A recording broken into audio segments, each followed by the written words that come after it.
আসসালামু আলাইকুম।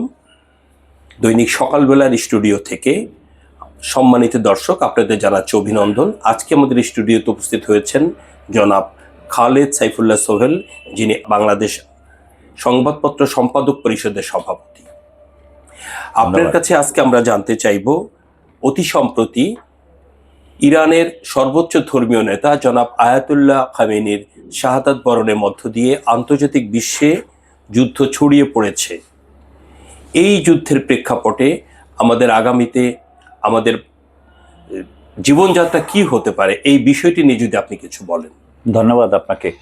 আপনি যে প্রশ্নটা করেছেন, গত 4-5 দিন যাবৎ সারা পৃথিবী এই যুদ্ধ নিয়েই তটস্থ আছে, এবং একটা যুদ্ধ কখনোই কোনো জাতির জন্য ভালো মেসেজ আসে না। একটা যুদ্ধ মানেই, যুদ্ধ শব্দটি ধ্বংসের মধ্যে পড়ে। আর যুদ্ধ হইলেই প্রতিটা দেশের, এক দেশে যুদ্ধ হয় বা প্রভাব সারা পৃথিবীতে পড়ে। আর মধ্যপ্রাচ্যে যে যুদ্ধটা হচ্ছে, এটার সবচেয়ে বেশি প্রভাব আমাদের দেশে পড়তেছে, আমাদের দেশে পড়বে। আজকে দেখেন, এই যুদ্ধের কারণে আপনি জিনিসপত্রের দাম ইতিমধ্যে বাড়া শুরু হয়ে গেছে। আজকেই আপনি বলেন, বাজারে দেখা যায় প্রতিটা জিনিসই 30% 40% বেড়ে গেছে। চালের দাম বেড়েছে, পেঁয়াজের দাম বেড়েছে, সব কিছু বাড়ছে, নাম্বার 1। নাম্বার 2, যে তেল দিয়ে মিডিল ইস্ট থেকে আমরা চলি, যে সুয়ারেজ খাল দিয়ে যেটার সবচেয়ে বেশি সরবরাহ আমাদের হচ্ছে, এবং যেই দেশ থেকে আমরা এটা আনি গ্যাস এবং তেল, সেই জায়গাতেই যুদ্ধটা বাড়ছে। সুতরাং এটার প্রভাব ইতিমধ্যে পড়া শুরু করেছে।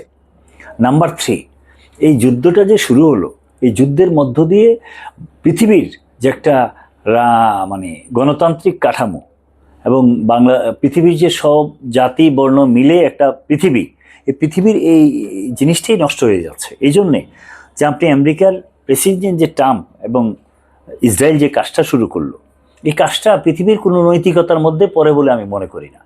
ওনারা যে একজন রাষ্ট্রপতিকে, ওই দেশের প্রধানকে যেভাবে হত্যা করলো ঘোষণা দিয়ে, এটা অকল্পনীয়, অমার্জনীয়।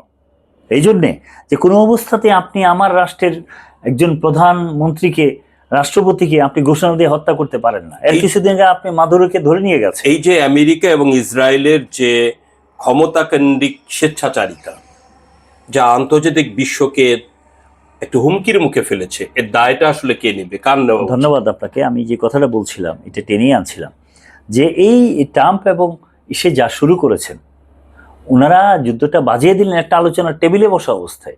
আলোচনা চলছে টেবিলে, এর মধ্যে অর্ডার দিলেন যে মুভিং করে খামেনির মতো একজন মানুষ, যে স্বাধীন চেতা মানুষ, আমি প্রথমে ওনাকে ধন্যবাদ দেই যে উনি মৃত্যুবরণ করেছেন, শহীদ হয়েছেন। উনি বীর হিসাবে শহীদ হয়েছেন। উনি একটা রাষ্ট্রের রাষ্ট্রপতি, উনি ঘোষণা দিয়েছেন যে এই যুদ্ধ আমাদের উপর চাপিয়ে দিলে আমরা মোকাবেলা করার চেষ্টা করব। উনি যে কাজটা করেছেন একজন মুসলিম রাষ্ট্রের প্রধান হয়ে, উনি এর আগে যারা মুসলিম রাষ্ট্রের প্রধান ছিলেন, যুদ্ধ করতে করতে তাদেরকে ধরে নিয়ে তাদেরকে মেরে ফেলেছেন।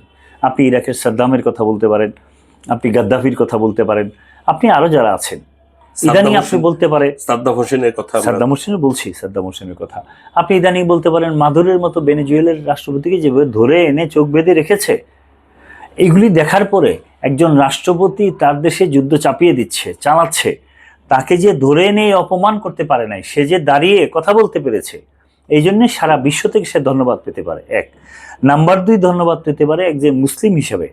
মুসলিম কোনো প্রধান এইভাবে আসলে আমেরিকার চোখে চোখ রেখে কথা বলার এই দুঃসাহস কখনো কেউ দেখায়নি। তার মানে আমরা কখনোই আন্তর্জাতিক সন্ত্রাসবাদকে সমর্থন করি না। অবশ্যই না।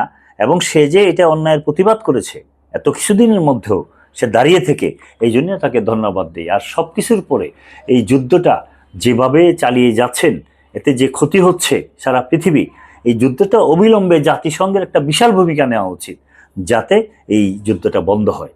এই যুদ্ধ বন্ধের জন্য একটা উদ্যোগ নিতে হবে। বিশেষ করে শিশুদেরকে যেভাবে প্রথম দিনেই একটা স্কুলে হামলা করে যেভাবে 58 জন শিশুকে হত্যা করা হয়েছে, এটা অকল্পনীয়। এটা পৃথিবীর কোনো যুদ্ধের মধ্যেই পড়ে না। আর প্রতিটা মানুষ, নিরীহ মানুষ মারা যাচ্ছে। সুতরাং আমি মনে করি যে অবিলম্বে জাতিসংঘের একটা ভূমিকা নিয়ে যুদ্ধকে বন্ধ করা উচিত, এবং তাদেরকে যে হত্যা করা হয়েছে তার জন্য একটা জাতিসংঘ থেকে কমিটি করা দেওয়া উচিত, তদন্ত সাপেক্ষে এটার একটা বিচারের। যদিও বা বিচার ট্রাম্পের এবং ইসরায়েলের নেতানিয়াহুর বিচার করা অনেক কঠিন, তারপরেও চেষ্টা করা যাইতে পারে নৈতিক দিক থেকে। সেটাই আজকের আলোচনা থেকে আমি আপনার কাছে বলতে চাই। অনেক ধন্যবাদ আপনাকে। আমরা সবসময় আন্তর্জাতিক সন্ত্রাসবাদের বিপক্ষে, সত্যের পক্ষে, মহানুভবতার পক্ষে।